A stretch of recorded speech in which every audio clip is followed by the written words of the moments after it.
Facebookers, and those of you listening on SoundCloud. We are back for another episode of the Tempest Rising podcast. I'm here with my lockdown hair. Anybody else struggling with the lockdown hair? Desperately in need of a haircut.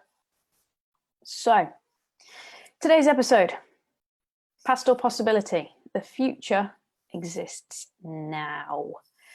So the past is a funny thing. It's something that has been and gone. You know you cannot go back and change it, yet so many of us constantly revisit it. We think about it. And when we think about it, we bring it forwards. We take the past and we bring it in to the present. Now, there is some science to this. Your brain cannot tell the difference between a real experience and an imagined experience. So when we think about the past, particularly memories that stir us emotionally, we bring them back into existence. We are able to live them again. And that's how something as simple as a song or a smell, or you see a picture of something, can start to bring back all of these memories, and you feel like you're back reliving an event. And that's okay for happy memories, for things that you enjoy, but it's not so great for the negative things, the things that we don't want to relive. And it's in reliving those things over and over again that people stay stuck, because the more you relive it, the more it gets drilled in. And even though time has passed, you've moved on, things have changed, life has gone on, you're still there. Bringing the past to the present is a surefire way to stay stuck. But there is a flip side to this.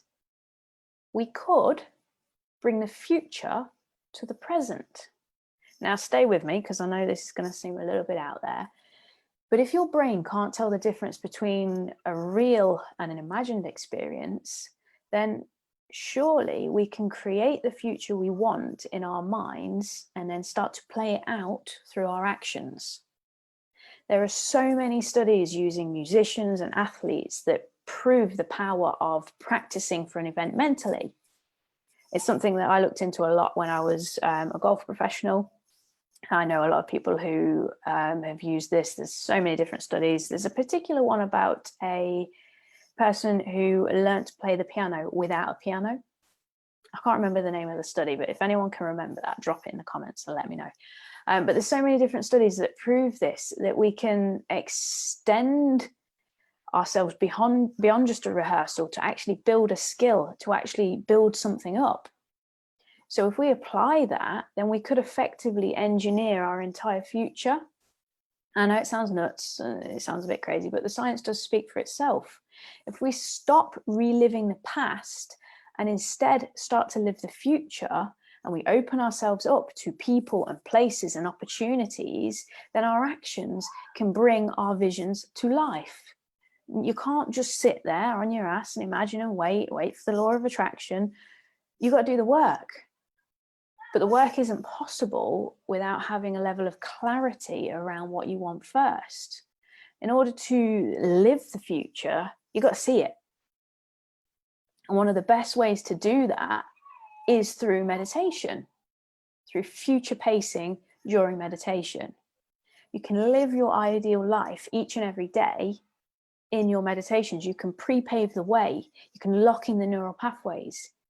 And in doing this, you place yourself in a better position to then go out and take action around the things that are going to make that a reality for you.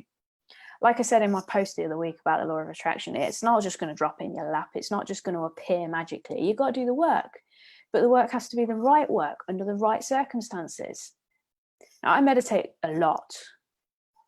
Different styles, different goals, depending on what I need. And I used to very much think that it was a load of fluffy hippie bullshit. But now it's a vital part of my life. It's something that I notice if I don't do. It does make a massive difference. And I've got to the point where I have a series of mini meditations, something for pretty much almost anything, energy boosts, focus, coherence, emotional clearance. You can have that emotional clearance one for free, by the way. Just send me a message or drop a yes in the comments and I'll get that one over to you. But those are all situational. The one that stays daily is my future pacing meditation, and it's incredibly powerful. If you've never meditated before, there is no better time to start. I cannot push the benefits enough. And we're going beyond just the stress and all that kind of stuff that most people meditate for. We're going deeper. We're thinking neural programming. We're thinking future pacing. We're thinking about living our life the way we want to live it.